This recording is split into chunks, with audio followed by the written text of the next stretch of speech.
Hello, my name is Brett. I'm a 46-year-old husband and father. I'm making this video as a follow-up to the weight loss video I posted 2 years ago. If you haven't seen that video, I'll link it in the description below. I encourage you to watch that first so you have some context for this video. By the end of this video, you will learn the route and methods that I used to lose 94 pounds in 8 months. I've organized this video into 8 chapters, so you can skip around and maybe you can find something useful or possibly thought-provoking. Before I dive into the video, I want to address why I waited so long to make the follow-up video. So I posted this video 2 years ago. It didn't get a lot of views, but I realize now that I posted this video with kind of an extreme weight loss transformation and didn't really give any details on how I did this. So it's past due, it's time to go into the details. I'm going to open the kimono. I'm going to show you how the sausage is made, or at least how I made it. So there were 2 reasons that I waited to make this video. The first reason is just because what worked for me doesn't mean it's going to work for you. And what I did may not have been the best and safest way to get from point A to point B. I'm not a fitness expert. I'm not a YouTube influencer. I'm not a contributor or any type of role model. I have no background in fitness or weightlifting or athletics, and I'm not qualified to offer any advice. I'm simply a former fat man that lost some weight, and I'm searching for answers just as much as you are. With that said, I have a perspective. I have been through the journey. I lost 100 pounds. So when I graduated college at 22 years old, I learned how to drink beer and smoke cigarettes. So at 22 years old, I'm 5'7". I probably weighed 150, 155 pounds, and I had a little bit of a belly. 25, a little bigger belly. 30, a little bigger. 35, bigger yet. 40, and so on. So because of that, I found that not everything that the influencers, a 25-year-old fit young muscular guy was telling me applied to my situation. I found it difficult to relate to them. They hadn't been in my shoes and they weren't where I was at. The second reason is I have not and probably never will reach my fitness goal. So my philosophy is don't listen to people who aren't where you want to be.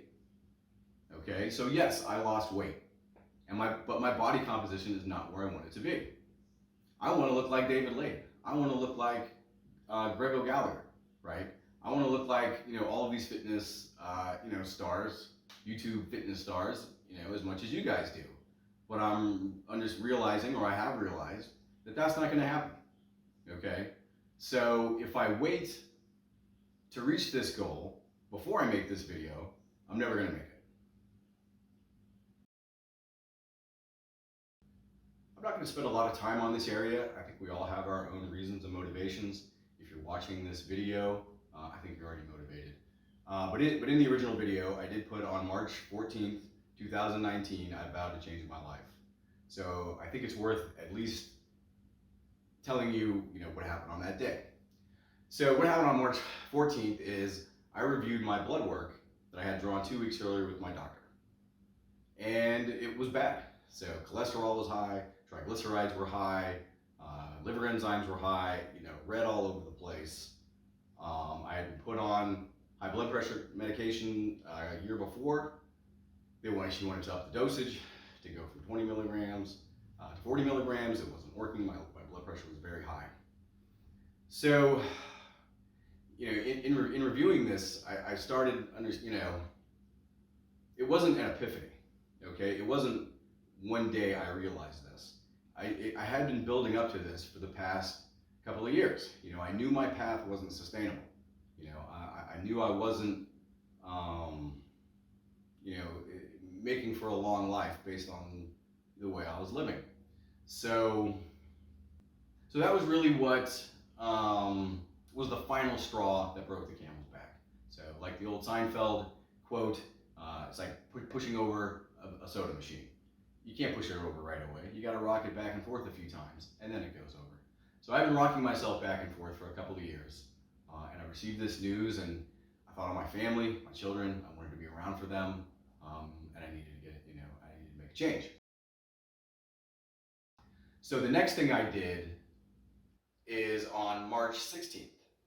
2 days later, I signed up for an outward bound hiking trip in Yosemite, California. So I live in West Palm Beach, Florida, at sea level. Yosemite is at about 10,000 feet. So I was 230 pounds. I was about 38 to 40% body fat. And I signed up for a week-long, pretty extreme, hardcore hiking trip in Yosemite. And that did two things for me. I really got two great things from that, and it's a big thing that I would encourage you to do. Now, maybe not Yosemite and going on an outward bound, but I ran a Spartan race, which is an obstacle course race last year, a 5K race, a 10K race, something like that. Something that's a goal, something that gives you a reason, that's out in the future and you can work towards. So when I signed up for the Outward Bound, it was in August, so that gave me 5 months to prepare. So with that signed up, that gave me reason to start losing weight. I didn't do any cardio or really any exercise for the first 50, 60 pounds of my weight loss. So I kind of break my weight loss into 2 phases. There was the first 50 pounds and then the last 50 pounds. So the first 50 pounds, Outward Bound helped me tremendously prepare because I wanted to prepare for that. I didn't want to be the one guy that couldn't make it. I didn't want to hold back the group. I didn't want to be the guy that failed and had to send the truck in to drive them home. So it put a lot of pressure on me to lose weight so I could do this hike. The second thing it did for me was in the second phase of my weight loss. Okay, so once I went on the hike in August, I had already lost 50 or 60 pounds by the time. I was in much better shape and it was great, but it was extraordinarily challenging. Okay, I learned some new terms, type 2 fun, and it really changed my perspective. It really reset my definition of hard. Okay, what I kind of thought was hard before, I didn't think was as hard after that trip. Okay, so I was wearing a 70-pound frame pack. I had to carry most of the food and the tarps, and I was looking at a huge cliff in front of me that we were expected to go over to get to the next side. And I remember saying to myself, I can't do that. There is no way. And I did. And somehow, I somehow did it and got it to the top. And I didn't appreciate it till later when I got home. The type of things that I learned about myself, and I learned to start taking some of those limitations that I had placed on myself away. So what did I do to prepare for the Outward Bound, right? So I started, like a lot of people, I started watching motivational videos. David Coggins. I started watching inspirational videos. So I watched a video that you've probably seen on the channel, Working It Out, where the gentleman lost 100 pounds in a year, and he tracked it all on his wall with a graph. And that helped. It really got me thinking, if he could do it, why can't I? What's different about this guy than me? He had tried before and failed. This time it worked. Is he more determined than I am? Is he tougher than I am? Is he smarter than I am? Does he have more fortitude? Does he have more discipline? What about this man? What does he have that I don't have? And I couldn't answer that question, which is good. So in the beginning, the first 50 or 60 pounds, I did get jump started with a fast. Okay, so I put in the comments that I ate an avocado a day for a week. And that's not sustainable. It's not something that you're going to be able to do for very long. But that's what I did to lose 33 pounds in the first month. And so that first week, I ate a single avocado a day, a lot of water, plenty of water, but really hardly any calories. That's almost fasting to eat that many, to eat that few calories. And I learned really 4 big takeaways. I got 4 big things from doing that fast. The first is if you have a lot of weight to lose, if you're at 100 pounds, if you have 200 pounds of weight to lose, it really jumpstarts the process. Okay, it's one thing to have a couple of pounds fall off. It's another to have a tremendous amount of weight fall off of you. And it's not as hard as you think it is if you have a lot to lose. It comes off pretty fast. So for me, I had a lot of bloat, I had a lot of alcohol, I had a lot of this that I just felt like was being purged from my body during that first week. The second thing I got from it is it's a good way to start breaking your addiction to food and sugar. Okay? Food is addictive, sugar is addictive, right? Alcohol is addictive, all of these things are addictive. And by, and it's similar to like if you're addicted to crack, you're addicted to heroin or cocaine, you go to a rehab center, right? And for a week or 2 weeks or whatever, you don't do those things. You remove that stuff from your life. So that I had success with that. I removed, it just kind of reset my thinking. I mean, the third thing it did was is it really gave me incredible results. So 33 pounds in the first 30 days is about as good a result as I think most people are going to get. And that leads to the fourth benefit, which is success is the best motivator for me. So what made me determine the next day, what made me good, if you'd want to say that, in the kitchen the next day, was weight loss the day before. It was almost like positive reinforcement. I really felt like I was hitting a groove. So it's hard. Stalls are hard. You go a week, you don't lose anything. I was there. But if you can get consistent results, good results, it's a powerful motivator. So my goals changed. So when my goals first started, it was not to be a fat guy, right? Not to be this guy, right? And then as I reached these goals, they changed to bigger goals, better, harder goals. Okay, so I know experts would disagree with, may disagree with this method. Pick a diet that's sustainable, something you can live with your whole life, and that's true, and I agree with that. But I just didn't feel like I was in that place, right? So when you look like this, you want to change yourself really as fast as possible. And for me, anyway, I found it easier to stay motivated, to stay driven, to stay committed when I was getting almost insane results on the scale.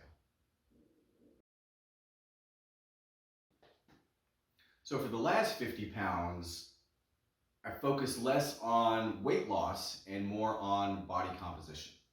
So it was at this time I went to the gym. So I joined UFit, $10 a month, open at 5 a.m., and it worked great. Only reason I don't go there now is because of the pandemic. It shut down UFit and had to move into here, which we'll get into later. So for the first 50 pounds, I just focused on weight loss, right? Not fat loss, but I'm sure I lost an equal amount of muscle as I did fat on that descent. But with the way it changes your face, where it changes your whole being, that was more important to me, right? And who I looked in the mirror than having the muscles at that time. So in the last 50 pounds, I definitely started going to the gym and started working out, and I'll share all my workouts, all my diets. I have screenshots of all of those things. So as far as the diet, the first 50, 60 pounds, I really just tried to eat as little as I could. So after I came off my 1 week fast to jumpstart this process, I obviously had to add calories back. And I just ate, I'll share exactly what I ate. So I have screenshots of my meals. So I eat 6 times a day, from starting then even to today. I do eat 6 meals a day. I think OMAD is fine, 1 meal a day. I think a lot of different diets are fine. I think it's calories at the end of the day, right? Calories in a 24-hour period was really the secret sauce for me. Feel free to pause the video, take screenshots if you're really interested in knowing exactly what I eat.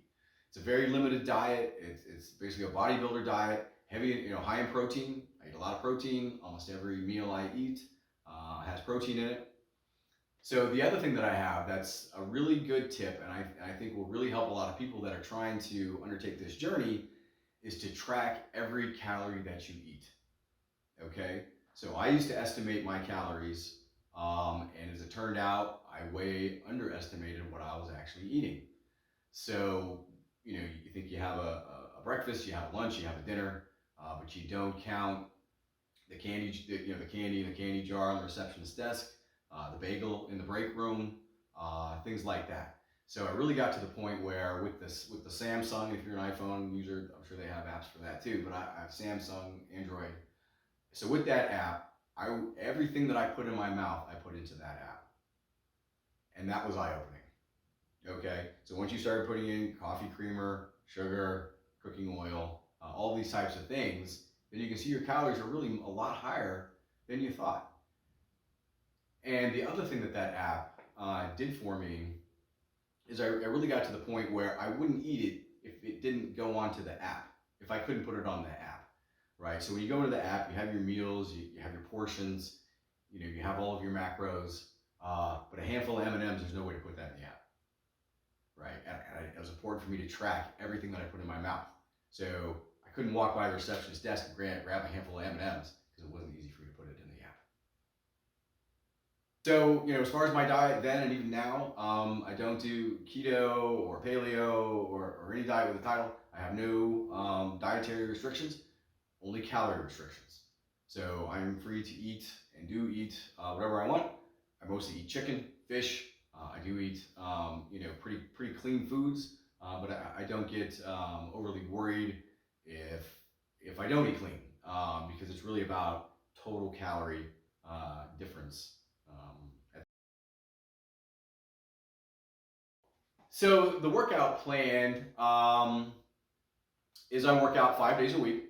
I start at 5 o'clock in the morning and I work out till 6, and I work out with my wife here in my garage. I was able to get this power rack, which is certainly one of the most useful pieces of equipment. You can do all of your, a lot of lifts on this. I have pulleys, so I can do quite a few things. Other than that, I just have some dumbbells, some barbells, and a few other things. And I'll kind of show you a few pictures here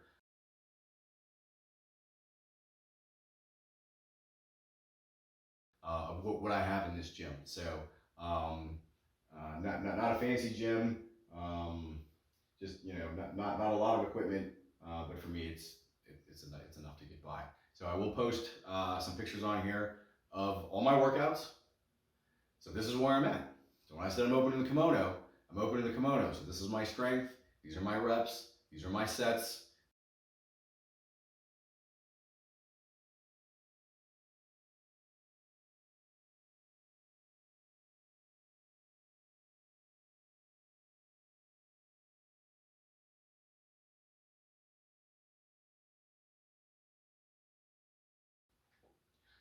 The thing that I would have done differently is I would have lifted weights the whole time.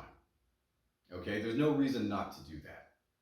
I have my own thoughts on cardio and exercise and jogging, but as far as lifting weights, on March 14th, when I changed my life, at March 15th, I should have joined YouFit and started lifting weights. My thoughts on cardio or walking or jogging or running. I do not do them. I do not believe that they are effective. Okay, so the goal of cardio, the goal of all this exercise and everybody you see doing this is to burn calories. But it doesn't really burn that many, right? So you can Google it and you can see how many calories you'll burn if you walk for an hour. It's not that many. How many calories you burn if you jog per mile? It's really not that many. And so it's not that effective at burning calories compared to what you're eating. So the other reason I don't personally do cardio is because I believe it gives you a false sense of accomplishment. So we all have Facebook friends that like to do cardio, like to go on a jog and post it on their timeline, and show how hard they worked. So it might show they went on a 5K run and they burned 500 or 600 calories. Okay, that's great. Now you don't know what they ate when they got home. Where I skipped dinner. Okay, so what's a dinner? 1,000 calories, 600 calories, 800 calories. Either way, other people might punish themselves running, jogging, sweating, working hard, and I just simply didn't eat dinner. And I won the day, right? So I didn't have anything post-worthy. I didn't have anything to brag about. But at the end of the day, the calorie difference, the delta, right, of the calorie was in my favor. And the third and final reason is I think it's actually an excuse. And I didn't start making these changes in my life until I tried to get rid of as many excuses as possible. So you're thinking, how could cardio, how could exercise, how could going for a jog be an excuse? And this is what I think. So exercise is hard, jogging is hard. So if you're overweight and you don't do it, it's easier for other people to relate to that.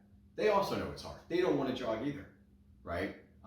If jogging is what it takes, if running, if swimming, aerobics, if that's what it takes, then they can relate to you that you're fat and you're out of shape because they don't like to do it either. The other thing that makes it turn into an excuse for me is that if you don't do it, then that's justification for why you look. Okay, so I'm a computer guy, a cybersecurity guy. I live a sedentary lifestyle. I sit at a desk all day. I don't really do any cardiovascular activity. I lift weights for an hour every morning, and that's it. So if I compared myself to a construction worker, a bricklayer, a roofer, then it's easy for me to say, well, I have a sedentary job. I've sacrificed that for my career and for my family. The bricklayer, the construction worker, the roofer, they're supposed to be fit, right? Those guys aren't going to be fat. They're burning calories all day long. Huge calories doing physical labor. I'm not burning any calories. I sit at my desk, generally sedentary all day, and that is all. So the moral of the story and the sad truth of what I believe is there is one thing that dictates your weight, and that is what you put in your mouth. Okay, now you've heard, colorful euphemisms, you can't outrun a bad diet, abs are made in the kitchen, all these type of things, and it's true, but it basically comes down to your weight is dictated by what you put in your mouth. And it took a while for me to get real with myself and to admit that I didn't need cardio. I didn't need more exercise to lose weight. I didn't need these other things. I just needed to control what I put in my mouth. The effects of alcohol are twofold. So that is something that I've pretty much given up completely. I socially drink, parties and holidays, but other than that, that's something that has really helped me with this journey, is giving that up. And there's really two reasons why alcohol is a problem for me. The first is a lot of calories. It's a lot of calories, right? So if you're drinking a handle or two a week of vodka or whatever your drink of choice is, you're looking at thousands of calories. Okay, that's constantly going to be a gain. In a gain mode, if you're simply drinking that many calories. Now there's mixers, there's other things that factor in, but even if you don't factor those in, the pure alcohol itself has a lot of calories that you can't afford if you're in a calorie deficit. Okay, and the second thing is, probably the most important, is that it made me not care. Okay, there's calories and then there's care. And after 2 or 3 drinks, I didn't care about my diet. That pizza looked good then. Chicken wings, French fries, potato chips. So it's much easier to justify eating those things when you're drinking alcohol. So in the final segment, I did want to take this opportunity to show you where I'm at today. So today is December 24th. It's Christmas Eve of 2021. So first, we step on the scale, show where my weight's at. I do have clothes on.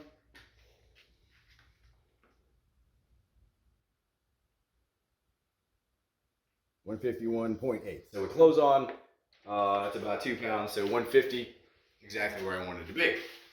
So I know I've posted some other videos. I built things. I built some arcades, and one of the things I do struggle with is posture. Okay, I struggle with posture. I'm working on it. My grandmother was very bent over and had a big hump on her back. So I'm very much hoping to reverse this family trend. So I saw a comment that said it looked like I had a pretty big belly in one of my arcade videos, and it's really more of bad posture than body fat percentage. So if I stand just normally and straight with my head back, this is how I look. But if I stand like I normally do, with bad posture, like this, that looks like a pretty big belly. But in reality, there's not a lot of fat there. So let's do it and see where I am today.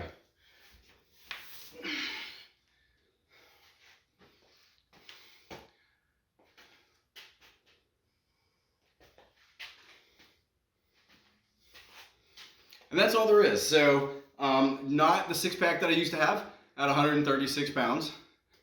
So I don't really have a six pack now. I don't think. My abs may be somewhat visible if I flex them and in the right light. But this is 150 pounds.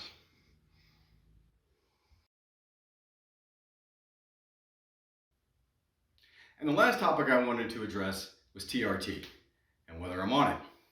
The answer is no. But probably should be. So first time I had my testosterone checked was about 2018. I have the results still on Quest Diagnostics, and it was like 320 for my testosterone level, which I felt was very low T. And that actually was a big excuse in my mind for a long time, is I thought I didn't have the high enough T level to bother lifting weights. So what I had read, my understanding, and how quickly you can add muscle on T compared to not, I figured it was hopeless. It wasn't even worth trying. And I always said to myself 10 years ago, if I ever get on TRT, maybe then I'll go to the gym. And I'm not on TRT today. So that was that. So the second year, so I get my blood work done every year. So last year in 2019, I had my blood work done again. That's when I was 136 pounds and 10.2% body fat on a DEXA scan. And my testosterone was 320. No better. Now I know 10% body fat, super low body fats can negatively affect your testosterone. I thought maybe that, that could have been in play there. So the last time I got my levels checked was December of 2020, 1 year ago. And my testosterone natural levels raised to 495. So are these tests perfect? No. From the research I've done, you have to test yourself throughout the day. There's more variability to it. These were just regular blood work tests done around 10 o'clock in the morning. But it did show, but I did feel that my testosterone went up. Was that because of the lifting, the lost weight, the exercising? I contributed to it. So my testosterone is currently around 500. I would like it to be higher. I would like to see what that feels like, and I would like more muscle. But with that said, that would be the only reason. When you go through the symptoms of low T, I don't have any of them, except I'd like a little bit more muscle. But I don't know if I want those side effects. I don't know if I want to worry about more hair loss than I already battle. So for those reasons, at this time, I still do not take any sort of testosterone or any supplements. So the only supplements I take are creatine powder. So I drink a protein shake, which you've seen, and in that protein shake, I add 1 scoop of creatine powder as my supplement, and that are the only supplements that I use. So that is really all I have to say about the subject, about weight loss, about fitness. But if you have questions, comments, feel free to drop them below, and I'll do my best to respond to every one of them. Thank you very much, and good luck in your journey.